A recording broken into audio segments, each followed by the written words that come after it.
మా జోలికి రావద్దు. ఈ మాట ఎవరు అంటున్నారు, ఎవరితో అంటున్నారు అనేది ప్రాముఖ్యమైన విషయం. ఈరోజు నువ్వు మా జోలికి రావద్దు అన్న మాట ఒక జన సమూహము ఒక వ్యక్తితో మాట్లాడుతున్నట్లుగా బైబిల్ గ్రంథంలో మనం ఇప్పుడు చూడబోతున్నాం. ఎందుకు వారు మా జోలికి రావద్దు అంటున్నారు?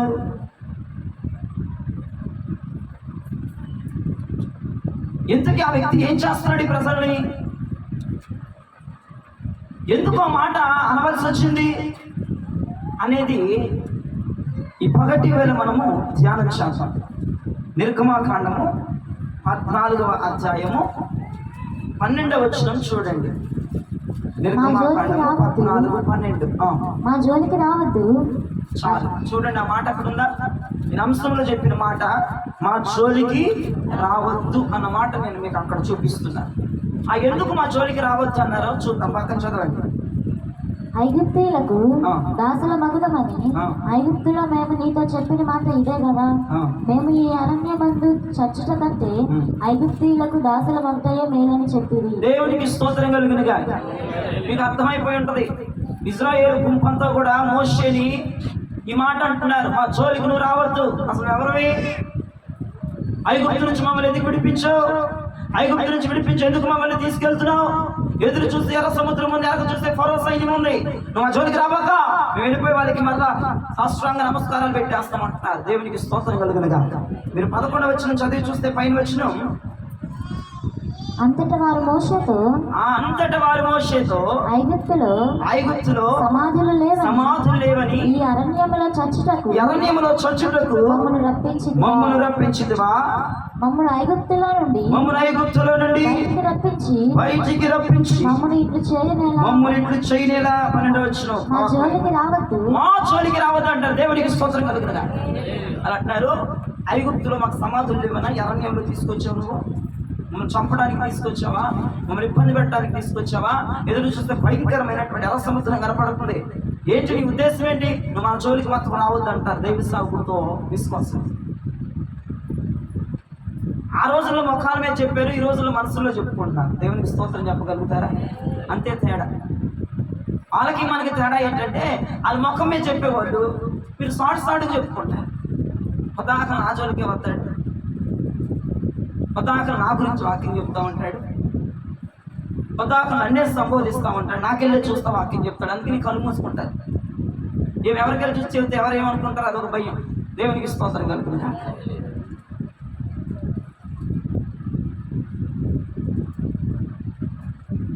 మా జోలికి రావద్దన్న మాట సీరియస్ గా తీసుకోండి. ఈరోజు ఇశ్రాయేలు ప్రజలు మోషేతో అన్న మాట, మోషే ఏం నేరం చేశాడన్న మాట అన్నారు.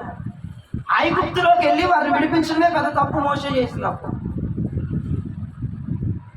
ఐగుప్తులో తినింది అరక్క అని మాట్లాడుతున్న మాట చూడు. పోన్లే, మా కోసం కష్టపడ్డాడు, ఫరోను ఓడించాడు, ఫరోని గడగడలు ఆడించాడు, ఫరో గుండెలు కరిగిపోయేలాగా చేశాడు, మమ్మల్ని ఆ బానిసత్వం నుంచి తీసుకొచ్చాడు, ఆ మట్టి పనుల నుంచి తీసుకొచ్చాడు, ఆ ఇటుకల పనుల నుంచి తీసుకొచ్చాడు, మాకు స్వేచ్ఛ దొరికింది, పోన్లే అని పరామర్శించడం లేదు. అయ్యా మరి ఎర్ర సముద్రం వచ్చింది ఏం చేద్దామంటారు మోషే గారిని? ఆయనతో డిస్కస్ చేయడం లేదు, ఆయనతో మాట్లాడడం లేదు. నువ్వు మా జోలికి రావద్దు అంటున్నారు వాళ్ళు.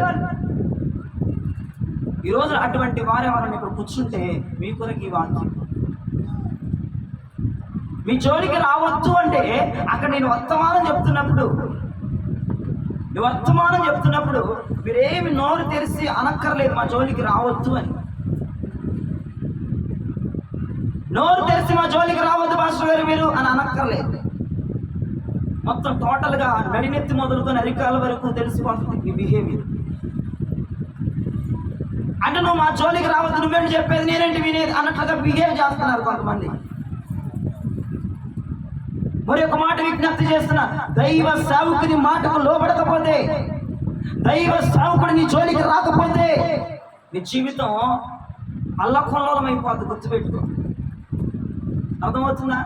దైవ సేవకుడు కనుక నీ యొక్క జీవితంలో ఇన్వాల్వ్ అవ్వకపోతే, నీ బ్రతుకులో ఇన్వాల్వ్ అవ్వకపోతే, ఆ పాపమును విడిచిపెట్టకపోతే, ఆ పాపంలో నీతో కలిసే దైవ సేవకుడు ఏకీభవించి దాన్ని విడిచిపెట్టేటట్లు చేయకపోతే నువ్వు కొల్లల వైపే చచ్చిపోతావు. అది గుర్తుపెట్టుకోవాలి. ఎంత ధైర్యంగా అన్నారా మాట వాళ్ళు. దైవ సేవకుడు గౌరవం లేదు, మాకెంతో మేలు చేశాడులే అనే ఇది లేదు, మాకెంతో సహాయం చేస్తున్నాడు, రాత్రి పగలు నిద్ర లేకుండా మా కొరకు కష్టపడుతున్నాడు, అదిగో ఫరోని ఎట్లా ఎదిరించాలా, నా ప్రజలు ఎట్లా విడిపించాలని పొద్దుగూకులు ఆలోచించేవాడు.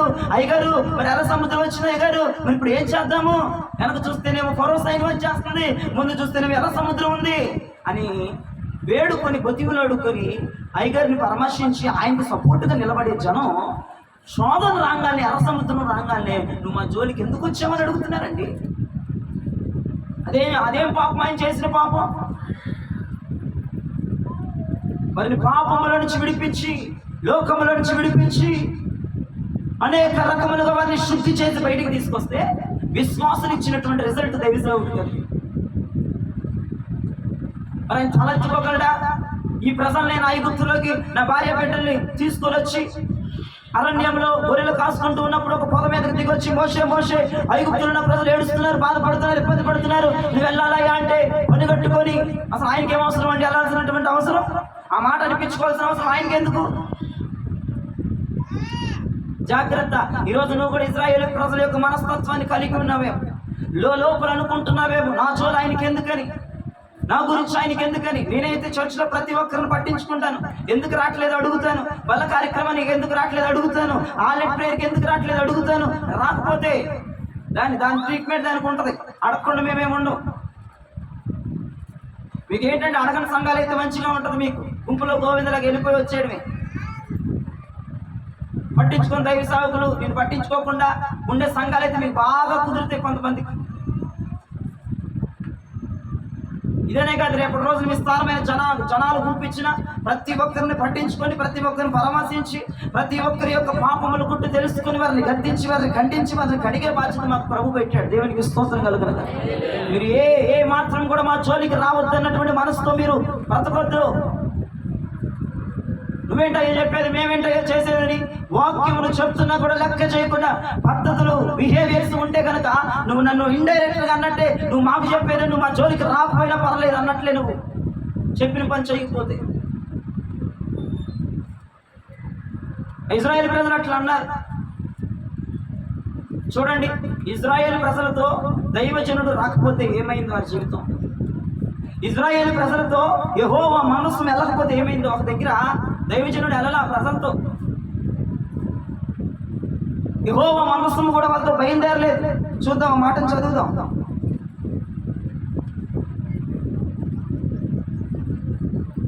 సంఖ్యాకాండము 14వ అధ్యాయము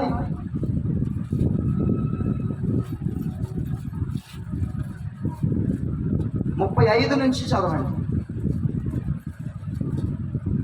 ఇది యెహోవా అని నేను చెప్పిన మాట, నాకు విరోధంగా కూడిన చెడ్డలకు ఈ సర్వ సమాజమునకు నిశ్చయముగా దీని చేసేదను.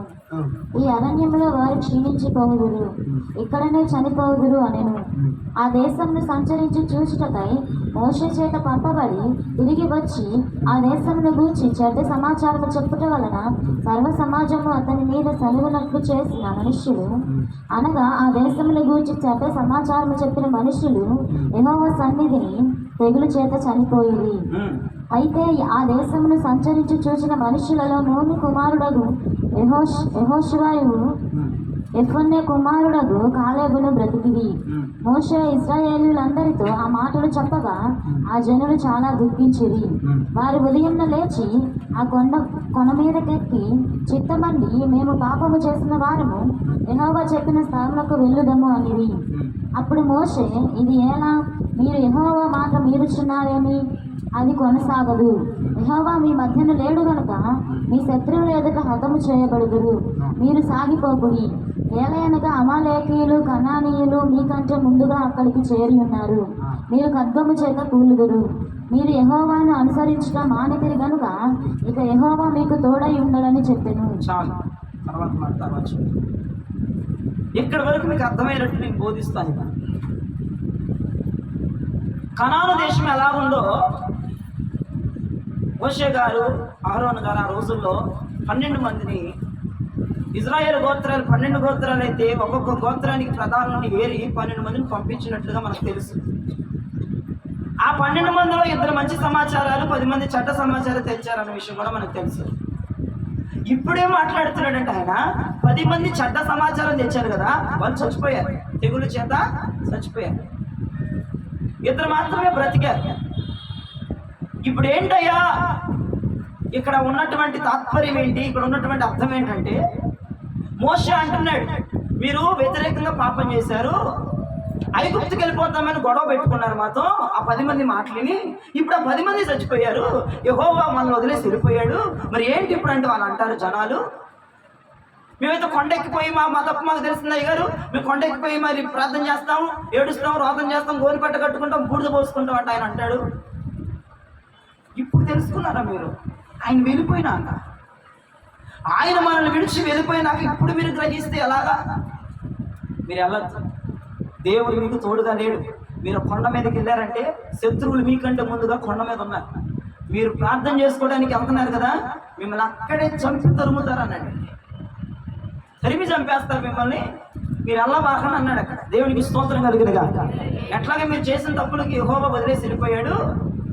అయ్యా ఇక భాగవతం చాలు, ఉన్న చోట్ల ఉండండి అయ్యా, నేను ఏదో వేడుకుంటాను దేవుడిని అని ఆయన అనుకుంటే వీళ్ళు అంటారు, లేదు లేదు లేదు మేము వెళ్తాం అయ్య గారు, మేము వెళ్ళి మా పాపం మీరు నాకు తెలియజేశారు కాబట్టి వెళ్ళి కొండ మీద గోను పట్టుకొని ప్రార్థన చేస్తాం, విజ్ఞాపన చేస్తాం, దేవుడు మమ్మల్ని క్షమించాలి, దేవుడు మమ్మల్ని రక్షించాలి, దేవుడు మాతో రావాలి అంటే ఆయన రాడురా బాబు మీకు చెప్తుంటే వినపట్లేదు. ఆయన వెళ్ళిపోయాడు అంటే వస్తాడు కొండ ఎక్కుతానంటారేంటి? ఆయన వెళ్ళిపోయాడు, ఎలా బాగా చచ్చిపోతారు మీరు. యెహోవా లేకుండా కొండ ఎక్కారంటే అక్కడ అమాలేకీయులు ఉన్నారు. ఇంకెవరున్నారు అక్కడ? అమాలేకీయులతో పాటు కనానీయులు ఉన్నారు, అమాలేకీయులు ఉన్నారు. వారు కట్టము దూసి మిమ్మల్ని చంపేస్తారు, తరిమి చంపుతారు మీ ఇష్టమిగా అంటే. ఆ పక్కన వచ్చిన చదువు వాళ్ళు ఏమంటున్నారు? 40 వచ్చిన వారు ఉదయమున లేచి ఆ కొండ మీదకెక్కి. చూడండి, ఏమన్నా ఉందా బుద్ధి జ్ఞానం వాళ్ళకి? ఏమన్నాడు మోషే గారు? వెళ్ళొద్దు అని చెప్పాడు. మీరు వెళ్ళబాకంటే చచ్చిపోతారు, ఆయన అసలు తోడుగా లేడు మనకి, చాలా డేంజర్లో ఉన్నారు మీరు, ఇప్పుడే చాలా వ్యతిరేకంగా పాపం చేస్తున్నారు, దేవుడు కోపంగా ఉంది అని అంటే ఉదయాన్నే లేచి కొండ ఎక్కడానికి ప్రయత్నం చేస్తున్నారు. చూడండి, కొండ ఎక్కుతున్నారంట. చిత్తమండి మేము పాపము చేసిన వారము యెహోవా చెప్పిన స్థలములకు వెళ్ళుదము అనేది. అప్పుడు మోషే, ఇది ఎలా? మీరు యెహోవా మాట మీరుచున్నారేమి అని అడుగుతున్నాడా? అది కొనసాగదు. యెహోవా మీ మధ్యన లేడు గనుక, మీ శత్రువులు ఎదుట హతము చేయబడుదురు. మీరు హతం చేయబడతారు. మీరు సాగిపోకుడి, మీరు వెళ్ళొద్దు. ఏలయనగా అమాలేకీయులు కనానీయులు మీకంటే ముందుగా అక్కడికి చేరి ఉన్నారు. మీరు ఖడ్గము చేత కూలుదురు. మీరు ఖడ్గం చేసి చచ్చిపోతారు. మీరు యెహోవాను అనుసరించడం మానేశారు కనుక ఇక యెహోవా మీకు తోడై ఉండడని చెప్పెను. అయితే వారు మూర్ఖించి, ఈ మాట నోట్ చేసుకోవాలి, అయితే వారు మూర్ఖించి ఆ కొండ కొనకెక్కిపోయింది. ఆ కొండ కొనకి ఎక్కిపోయింది. దేవునికి స్తోత్రం చెప్పండి. మనం నిర్గమాకాండం 14వ అధ్యాయము 12వ వచనంలో మా జోలికి రావద్దు అన్నారు కదా, అదే దైవజనుడిని ఆ మాట అన్నారు ఇశ్రాయేలు ప్రజలు. మరలా సంఖ్యాకాండం 14వ అధ్యాయము ఈ 40-41 వచనాల్లో మనం చూసినట్లయితే వారు అన్నట్టుగానే చేశారు. నువ్వేంటి మాకు చెప్పేది? మేము వెళ్ళి ప్రార్థన చేసుకుంటాం, మమ్మల్ని కరుణిస్తాడు, మా దగ్గరకు వస్తాడు అయినా చూడండి మాకు చెప్పేది ఏంటి అన్నట్టుగా వాళ్ళు బిహేవ్ చేశారు. అక్కడ దైవజనుడు మాట వెళ్ళలేదు, వాళ్ళు సస్యమేరా వెళ్ళలేదు, వాళ్ళు ఎల్లొద్దని మొత్తుకున్నారు. మీరు చచ్చిపోతారు, ఎల్లొద్దు, అమాలేకులు ఉన్నారు, అక్కడ కనానీయులు ఉన్నారు, మరి కట్టుకుని తీసి మిమ్మల్ని తరిమి చంపేస్తారు, ఎల్లొద్దయ్యా అంటే ఉదయాన్నే లేచి మరి దైవజనుడి దగ్గరికి వెళ్ళి మేము కొండకి ఎక్కిపోతున్నాం అయ్యారు, మరి ఏంటి ఇప్పుడు అనుసరిస్తానంటారేంటి, వెళ్ళిపోయినాక అనుసరిస్తానంటారేంటి, ఆయన వదిలేసి వెళ్ళిపోయాడంటే ఒక కడుగు కూడా ముందుకు వేయకూడదు మేఘం లేకుండా. ఆ మేఘం మాయమైపోయింది, ఆ మేఘం వెనక్కి వెళ్ళిపోయింది, ఆ మేఘం మనం విడిచిపెట్టింది, మీరు కదలొద్దు అని చెప్పినా కూడా వినకుండా మూర్ఖించి అన్న మాట అక్కడ రాయబడిందండి. అంటే ఈ రోజుల్లో కూడా నా ఎదురు కూర్చున్నటువంటి బిడ్డలు మూర్ఖులు ఉన్నారు. ఆ మూర్ఖులతో మాట్లాడుతున్నాను ఈరోజు. దేవుని మాట వినకుండా ప్రవర్తించేటువంటి మూర్ఖులు, మీ పని ఏమైందో చూడండి. చదువు, మీ పరిస్థితి ఎలా ఉంటుందో చూడండి. దేవుడి మాట వినకపోతే అయినను యెహోవా నిబంధన మందసమైనను, యెహోవా నిబంధన మందసమైనను, మోషే అయినను పాలెములో నుండి బయలుదేరలేదు. అప్పుడు ఆ కొండ మీద నివాసముగానున్న అమాలేకీయులను కనానీయులను దిగివచ్చి వారిని కొట్టి హోర్మా వరకు వారిని తరిమి హతము చేసి చేతులు పైకి ప్రభు స్తోత్రం చెప్పండి. ఇప్పుడు హల్లెలూయా చెప్పిన పరిస్థితి అంతా ఇదే కదా. గుర్తుపెట్టుకోండి, ఖచ్చితంగా జరిగింది. బైబిల్ ఉన్నది ఉన్నట్లుగా నేను ప్రకటిస్తున్నాను. మీ మీద నా కోపాలు కక్షలు లేవు. మీరు గమనించండి, ఆ ప్రజలు కొండ మీదకి ఎక్కుతున్నారంట మూర్ఖించి. దైవజనుడు మోషే అయినను మందసమైనను వారి దగ్గర నుంచి కదలలేదన్నమాట. మీరు అక్కడ చూసారా? వెళ్ళలేదండి. మందస్సు నువ్వు వెళ్ళలేదు, దైవజనుడు వెళ్ళలేదు. ఎందుకు వెళ్తారండి? నువ్వు చెప్పిన మాట వినకపోతే.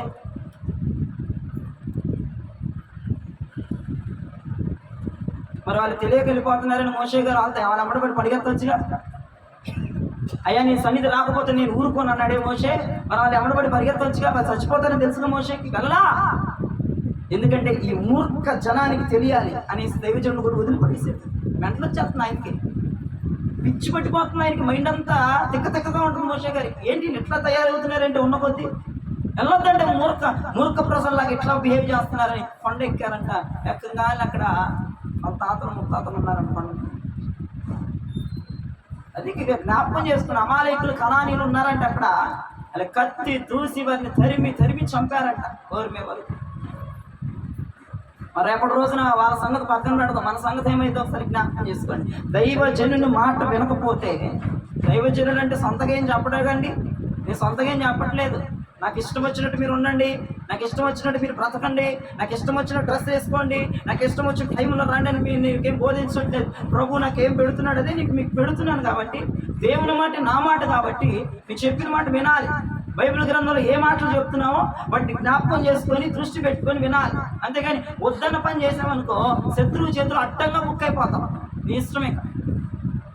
ఇప్పుడు ఇది చెయ్యొద్దు, ఇక్కడికి వెళ్ళొద్దు, ఇక్కడ ఉండొద్దు, ఇక్కడ మాట్లాడొద్దు అని చెప్పినప్పుడు ఆ స్థలాల్లో ప్లేసుల్లో యొక్క మనుషుల దగ్గర కనబడకూడదు. చాలా జాగ్రత్తగా ఉండాలి.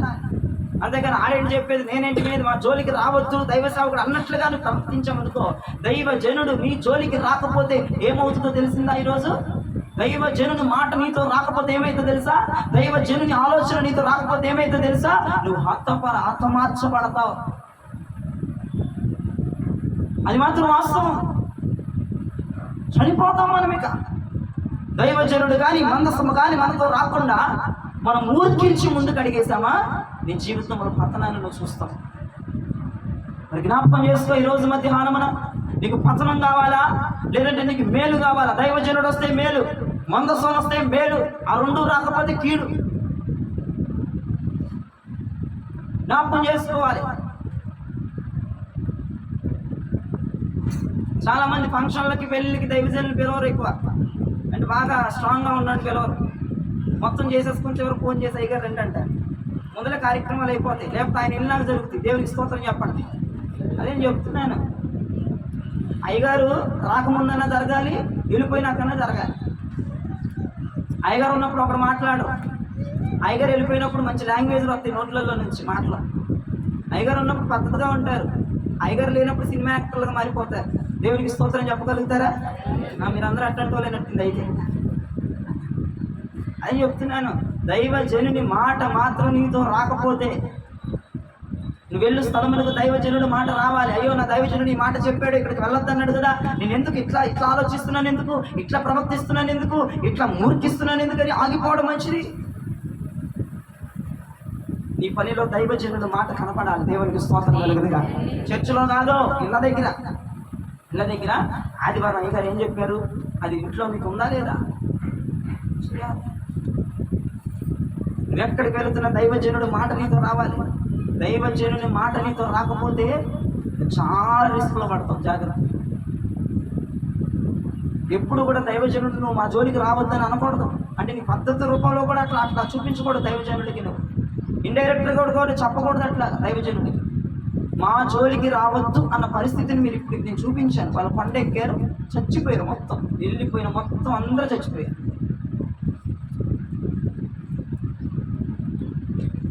అందుకే నేను చెప్తున్నాను, నేను కాదు కానీ ఆత్మీయంగా నా మాటని మీ అంట తీసుకెళ్ళడానికి ప్రిపేర్ అయిపోండి. దేవునికి స్తోత్రం కలుగునుగా. అక్కడ బలిపీఠం దగ్గర నుంచి ఏ మాట అయితే విడుదలవుతుందో, మీరు ఏ స్థలంలోకి వెళ్ళిన ఈ మాటలు మీ దగ్గరికి రావాలి. ఒకవేళ నువ్వు వెళ్ళే స్థలానికి ఈ మాటకి సెట్ అవ్వలేదనుకో, ఆగిపోవాలంతే. నువ్వు వెళ్ళే స్థలానికి ఈ వాక్యానికి సెట్ అవ్వలేదనుకో, అయ్యగారు నాతో రాను, మా అయ్యగారు మాట రాదు ఈ స్థలానికి, అయిపో. ఊరికించి తగిడిచి వెళ్ళామంటే బయటికి నీ స్థితి నువ్వు మార్చబడతావు. అది మాత్రం మర్చిపోవు. అలా ఇంకో రెండో మాట చెప్తాను చూడండి. అదే జనం, ఇంకా మిగతా జనం. నిర్గమాకాండము 32వ అధ్యాయము 25 నుంచి 28 వరకు చదవండి. నిర్గమాకాండము 32వ అధ్యాయము 25 నుంచి 28 వరకు. ప్రజలు విచ్చలవిడిగా తిరుగుట మోషే చూసెను. చాలు, ఆ మాట మీరు నోట్ చేసుకోవాలి. ప్రజలు విచ్చలవిడిగా తిరగడం మోషే చూసెను. ఇప్పుడు దైవజనుడు ఉన్నాడండి, నేనున్నాను, చెప్పిన మాట మీరు చేయట్లేదు. నేను చూసి అట్లా బొమ్మలాగా నిలబడిపోతాను. ఏమన్నా మాట్లాడతానా? ఏదో మాట్లాడతాను, సరి చేస్తాను, నీకు బుద్ధి చెప్తాను, నా తనాలు తగిలిస్తాను వాక్యం ద్వారా. అంతేగాని రోషం లేని బతుకు కాదు మాది. ఇక్కడ నిలబడిన చూస్తూ ఊరుకొని పాపం చేస్తుంటే ఏడ్చి కన్నీరు పరిచి అవి ఏముండవు. ఇక్కడ నాకు తగిలించడమే వాక్యం ద్వారా నువ్వు చేస్తున్న పనులకి. అయితే ప్రజల విచ్చలవిడిగా తిరగటం మోషే చూసిన వారి విరోధులలో వారికి ఎగతాళి కలుగునట్లు అహరోను విచ్చలవిడిగా తిరుగుటకు వారిని విడిచిపెట్టి నేను. అహరోను వాళ్ళని వదిలేశాడంట. తిరగండి, మీకు ఇష్టం వచ్చినట్టు తిరగండి, ఇష్టం వచ్చినట్టు దూడ చుట్టూ గంతులేయండి అని అహరోను ఉండి కూడా, దైవ సేవకుడు ఉండి కూడా వదిలేశాడంట. మోషే నాయకుడు వచ్చి, మరి వాళ్ళందరికీ నాయకుడు కదా, అధికారుడు కదా, యజమానుడు కదా, పాపం మామూలుగా రాలా మోషేకి. విడిగా తిరుగుతున్నారు, అహరోను కూడా ఏం చేయట్లేదు వాళ్ళని చూసి అని అట్లా నిలబడిపోయి చూస్తున్నాడా. అందుకు మోషే పాలెం యొక్క ద్వారమున నిలిచి యెహోవా పక్షమున ఉన్న వారందరూ నా యొద్దకు రండి అనగా లేవీయులందరూ అతని యొద్దకు కూడి వచ్చిరి. దేవునికి స్తోత్రం కలుగునుగా. అక్కడ మోషే గారి కోపం వచ్చి ఆయన అన్నాడు అన్నమాట. అక్కడ ప్రసంగం చెప్తున్నాడు అనుకున్నాం. ఇప్పుడు విచ్చలవిడిగా తిరిగే ప్రజలను చూసి మోషే ఏమని ప్రసంగించాడంటే, అందుకు మోషే పాలెము యొక్క ద్వారమున నిలిచి యెహోవా పక్షమున ఉన్న వారందరూ నా యొద్దకు. మోషే తీసుకున్న అంశం ఏంటి? యెహోవా పక్షమున ఉన్న వారందరూ నా వద్దకు. ఆ అంశం తీసుకుని మాట్లాడాడు. ప్రజలు మారు మనసు వచ్చింది ఒక గోత్రానికి. దేవుని స్తోత్రం చెప్పగలరా? 12 గోత్రాలు అక్కడ తగలడితే ఒక గోత్రంకి వచ్చింది మారు మనసు. ఏంటి? ఆ వాక్యం ద్వారా. మరి 11 గోత్రాలు కొన్ని వేల మంది ఉన్నారుగా, లక్షల మంది ఉన్నారు. ఆ జనం మంది ఏమైపోతారు? ఆ ప్రజలందరూ ఏమైపోతారు? మోషే మాట వినింది ఒక గోత్రమే, మోషే మాట వినింది లేవీయులు మాత్రమే.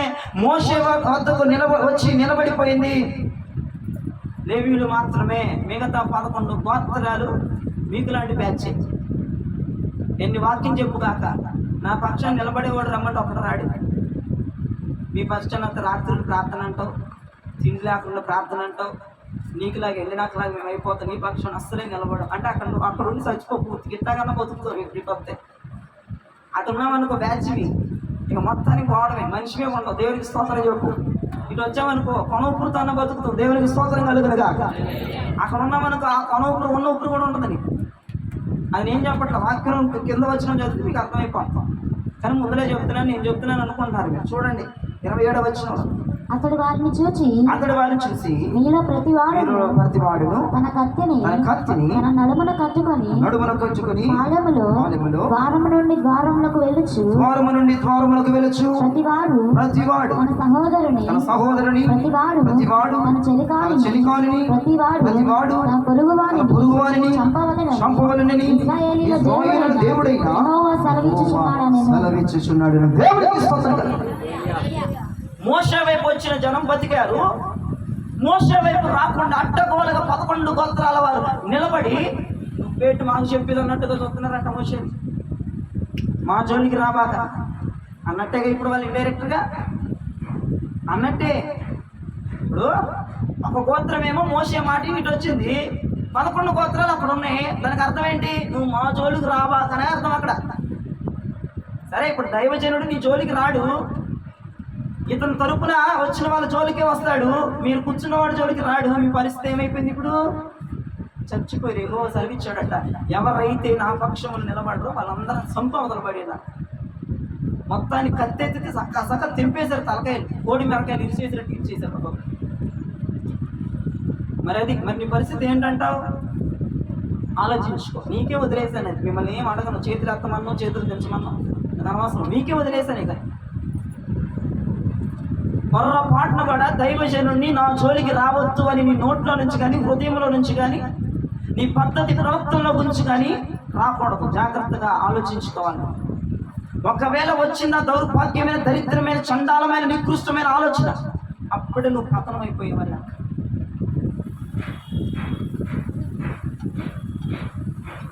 విచ్చలవిడిగా తిరుగుతున్న వాళ్ళని చూసి యెహోవా పక్షములు ఉన్నవారు రండి అంటే లేవీలు ఒక్కటి రావడం ఏంటంటే దరిద్రంగా. మరి ఎక్కడ కూర్చున్న వాళ్ళు ఎంతమంది పరమభక్తులు వస్తారు? యెహోవా తరపున నిలబడేవాళ్ళు.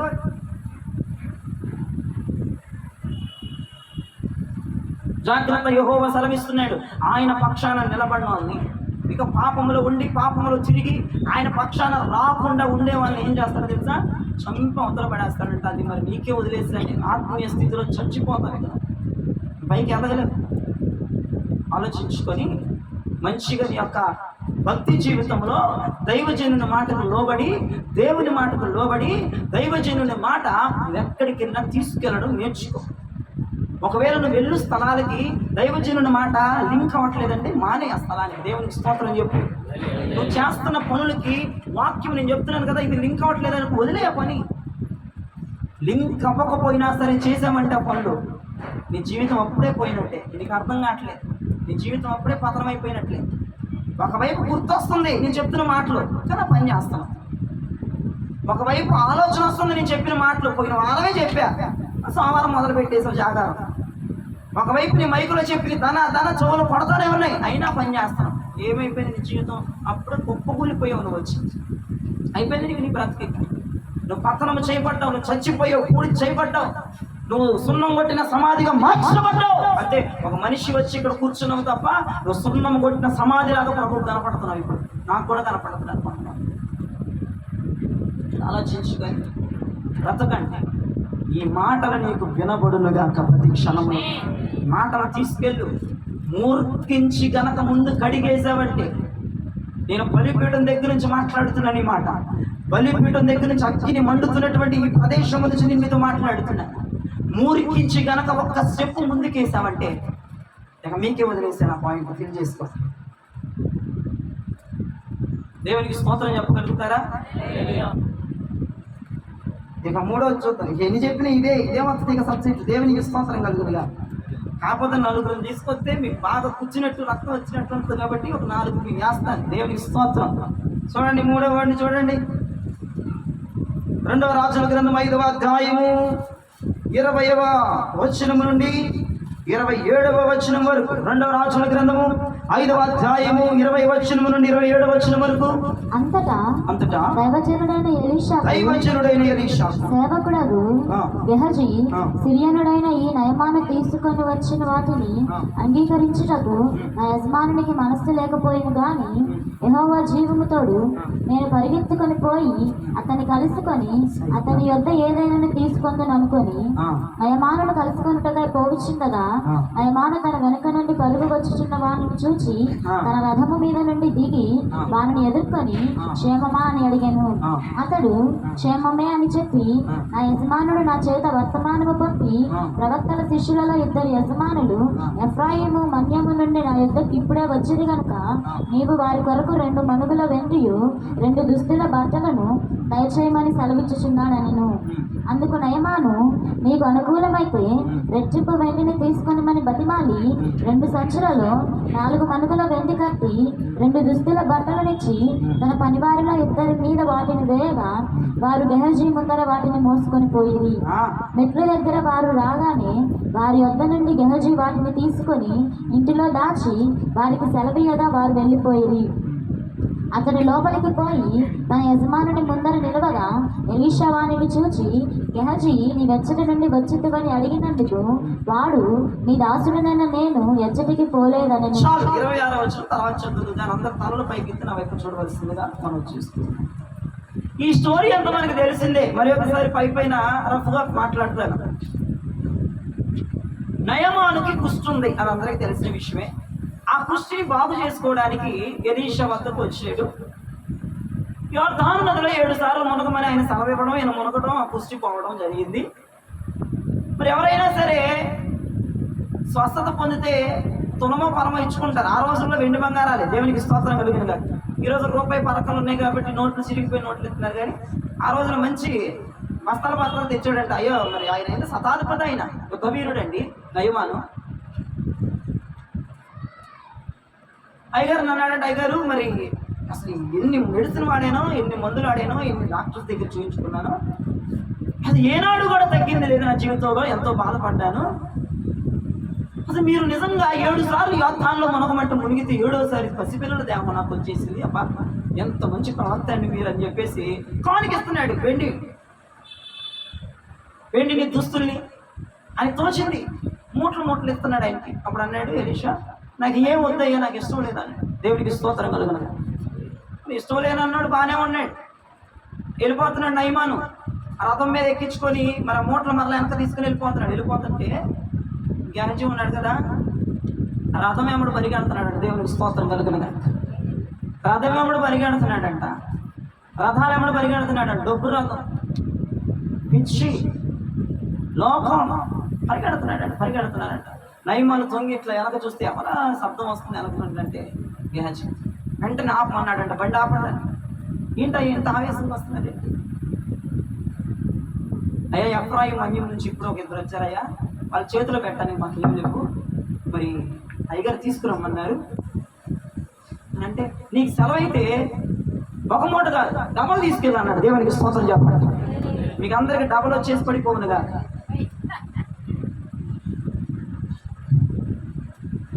ఒకటి కాదు, ఒకటేం కర్మ, డబల్ తీసుకెళ్ళమని చెప్పేసి చూడమ్మా డబల్ అంటే ఎంత ఇచ్చాడు చూడు.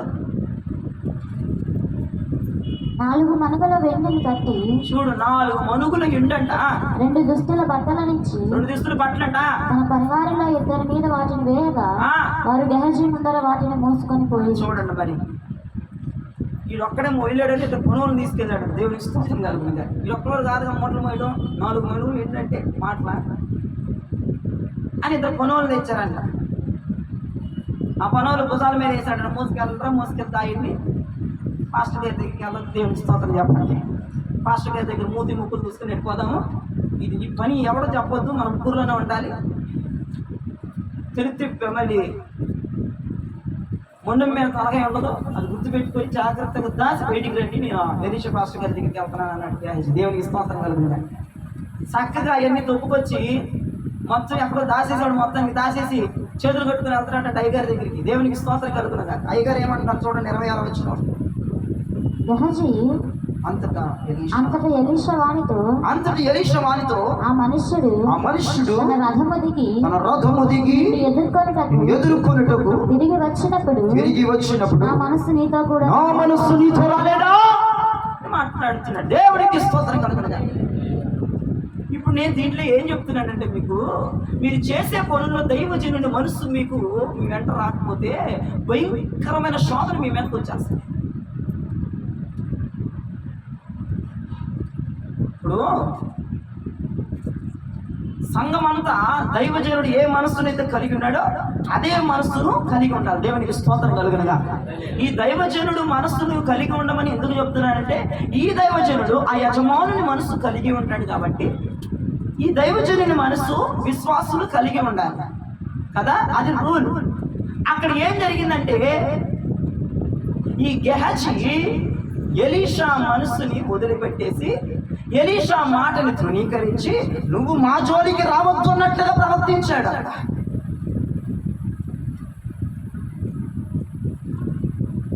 పరిగెత్తాడు రథాలమ్మని పరిగెత్తాడు. కాలు డోక్కుపోయి కాలు నొప్పులు వచ్చి అట్ట పరిగెత్తాడండి. మరి ఎందుకు ప్రయాస నాకు అర్థం కాదు. ఇప్పుడు అయ్యగారు అన్నారు, అయ్యా నువ్వు రథం దగ్గరికి పరిగెడుతున్నావు కదా, రథం వెంబడి పడిపోతున్నావు కదా, నా మనసు నీతో రాలేదంటావా? నా ఉపదేశం నీతో రాలేదా? నేను వాక్యం బోధించాను కదా, వాక్యం నీతో రాలేదా అంటున్నా. ఎందుకు నా మాటను తీసేసినట్టు పరిగెత్తావు? ఎందుకు నా జోలికి రావద్దు అన్నట్టుగా ప్రవర్తించావు? సరే, నీకేం కలగబోతుందో చూడు గెహజీ అని చెప్పి మాట్లాడుతున్నాడు. చూడండి అయ్యగారు, ద్రవ్యమును, వస్త్రములను, ఒలీవ చెట్ల తోటలను, ద్రాక్ష తోటలను, గొర్రెలను, ఎడ్లను, దాసదాసీలను సంపాదించుకుంటకు ఇది సమయమా? కాబట్టి నయమాన్నకు కలిగిన కుష్టు నీకును నీ సంతతికిని సర్వకాలము అట్టియుండును అని చెప్పగా, వాడు మంచివలే తెల్లనైన కుష్టు కలిగి ఎలీషా ఎదుట నుండి బయటికి వెళ్ళాను. దేవునికి స్తోత్రం చెప్పండి. హల్లెలూయా. దైవజనుని మనసుని పనిలో రాకపోతే జీవితాంతము ఒక రుగ్మత చేతను నింపబడతామని ముఖాముఖిగా నేను మీతో మాట్లాడుతున్నాను అన్నాడు అయ్యగారు. ఏ నయమానికైతే కుష్టి పోయిందో ఆ నయమాని కుష్టి నీకు జీవితాంతం ఉండును కాకని శాపం పెట్టాడు. యేసుప్రభు ఏమంటున్నాడంటే, దైవజనుని మనస్సు నీతో రాకపోతే, దైవజనుని హృదయం నీ వెంట పడకపోతే, నువ్వు చేస్తున్న అడ్డదిడ్డమైన పనుల దగ్గర దైవజనుని మనసు పని చేయకపోతే నువ్వు సర్వకాలము దీర్ఘకాలపు రోగాలతో నింపబడతావని అక్కడ మాట్లాడుతున్నాడు. ఆత్మీయమైన రోగం కావచ్చు, శారీరకమైన రోగం కావచ్చు. దైవజనుని మనసు నీతో రాకపోతే ఒక భయంకరమైన శాపం మీ మీద రిలీజ్ అవుతుంది. జ్ఞాపకం చేసుకోవాల్సిన మనవి చేస్తున్నాను. నా మనస్సు నీతో రాలేదా అని అడిగాడు పాస్టర్ గారు. ఈ రోజున చాలా మంది రథాలు ఏమైనా పరిగెడతా ఉన్నారు, లోకం ఏమైనా పరిగెడతా ఉన్నారు, అనేకమైన పిచ్చి పిచ్చి శాస్త్రమై పరిగెడతా ఉన్నారు. మీతో ఏం మాట్లాడుతూ ఉన్నాను?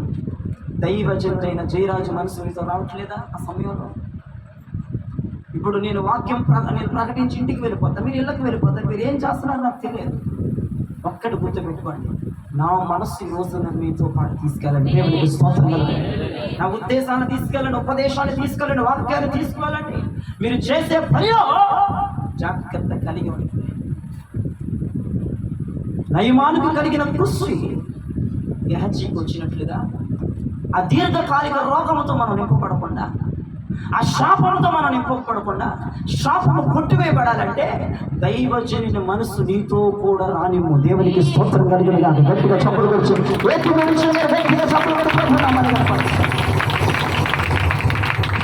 దైవజనుని నీతో రానివ్వండి. 3 విషయాలు చెప్పాను నేను. ఒకటి, ఇజ్రాయేల్ ప్రజల్ని కొండ ఎక్కొద్దంటే మూర్ఖించి ఎక్కారు. ఎవరు ఎక్కొద్దన్నారు? ఎక్కొద్దాను. అయ్యా నేను కానీ దేవుడు కానీ రాడు మీతో, ఎక్కాక నువ్వు మాతో వచ్చేదంటే అయ్యా మేమే విజ్ఞాపన చేసుకుంటాం అని చెప్పేసి వెళ్ళారు. దైవజనుడు ఎక్కడికి వెళ్ళినా ఏదో తినడానికి, తాగడానికి, కట్టుకోవడానికి ఉండే. దైవజనుడు వెళ్ళలేదు ఆ రోజు, మనస్సు కూడా బయలుదేరలేదు, మొత్తానికి సచ్చూరుకున్నాడు. అయిపోయింది ఆ జీవితం. ఇక 2వ దగ్గరికి వద్దాం. ఆయన కొండ దిగి వచ్చేటప్పుడు బేభత్సంగా తిరిగిపోతున్నారు జనాలు, బేభత్సంగా పాపంలో ఉన్నారు వాళ్ళు. ఆయన చూసి అన్నాడు, యెహోవా పక్షంలో ఉన్న వాళ్ళు నా వైపు అన్నట్టు లేవి గోత్రం ఒకటే మారు మనసు పొందొచ్చింది, 11 గోత్రాలు. ఇక ఏమైపోయినాయి అంటే, ఇక మరి మీకే వదిలేశారని చెప్పారు కదా, మీకే తెలుసు. మొత్తం తలలు ఎగిరిపోయినాయి అన్నమాట, ఒక్కొక్కటి హతమార్చబడ్డారు. ఇక 3వ విషయం అంటే, ఈ పాస్టర్ గారు ఎలీషా మనస్సు గెహజీతో వెళ్ళలేనందున దీర్ఘకాలిక రోగము చేత రుగ్మత చేత నింపబడ్డాడు. మరి మూడిట్లో నీకు ఏ ఆప్షన్ కావాలో ఎంచుకో. తక్కువ ఆప్షన్ ఎంచుకోవాలి. దేవునికి స్తోత్రం. తక్కువ ఆప్షన్ అంటే గహజీది ఎంచుకోవాల్సింది మనం చేస్తున్నాం. దేవునికి స్తోత్రం చెప్పండి. అంటే చచ్చిపోవడం అనేది పెద్ద రిస్క్ కాబట్టి ఏదో కొంచెం రోగంతో ఉండేది అయితే మనకు పర్లేదు కదండి. అవునా? అంగీకరిస్తున్నారు. దేవునికి స్తోత్రం చెప్పండి. మాటకి ఆయనకు ముగ్గురు పనులు అని మాకు రోగం వచ్చినా పర్లేదు నీ మాట ఏమన్నా లేదు చెప్పారు అనక నిలబాకు ఎవరికంట నాకు ఫోన్ చేసి నాకు రోగం అన్నారా నా మాట ముందల ప్రార్థన తర్వాత విషయం మాట. ఈ మూడిట్లో ఏది కూడా మనము హ్యాట్సప్ చేయకూడదు. ఏది కూడా మనం రిజైన్, ఏది కూడా మనం ముద్ర వేయకూడదు దాని మీద. దేవునికి స్తోత్రం కలుగునుగా. నువ్వు ఎక్కడికి వెళ్ళినా దైవజనుడు నీతో రావాలని ఈ రోజున మీకు సబ్జెక్ట్ అర్థమైంది. నువ్వు ఎక్కడికి పోతున్నా మందసం నీతో బయలుదేరాలని అర్థమైంది. నువ్వు ఎక్కడికి వెళ్తున్నా దైవజనుడు మనసు నీతో రావాలని మీకు అర్థమైంది. కాబట్టి దయచేసి మిమ్మల్ని కోరుకుంటుంది ఏంటంటే వాక్యం ప్రకారం నా మాటను మీతో తీసుకెళ్లాలని హృదయపూర్వకంగా కోరుతున్న దేవునికి స్తోత్రం. నా మనస్సు మీతో రావాలని హృదయపూర్వకంగా కోరుతున్న దేవునికి స్తోత్రం. అదేవిధంగానే మందసమైన యెహోవా మనతో రావాలని మీతో రావాలని నువ్వు హృదయపూర్వకంగా ఈ రోజున కోరుకుంటూ ఇక సెలవు తీసుకుంటున్నాను. దేవునికి స్తోత్రం చెప్పండి. ముగించమంటారు. అర్థమైన అందరి వాక్యం. ఈ వాక్యము దేవుడు దీవించి మీ వినికిళ్ళు దాచి భద్రపరిచి ఆశీర్వదించుగాక.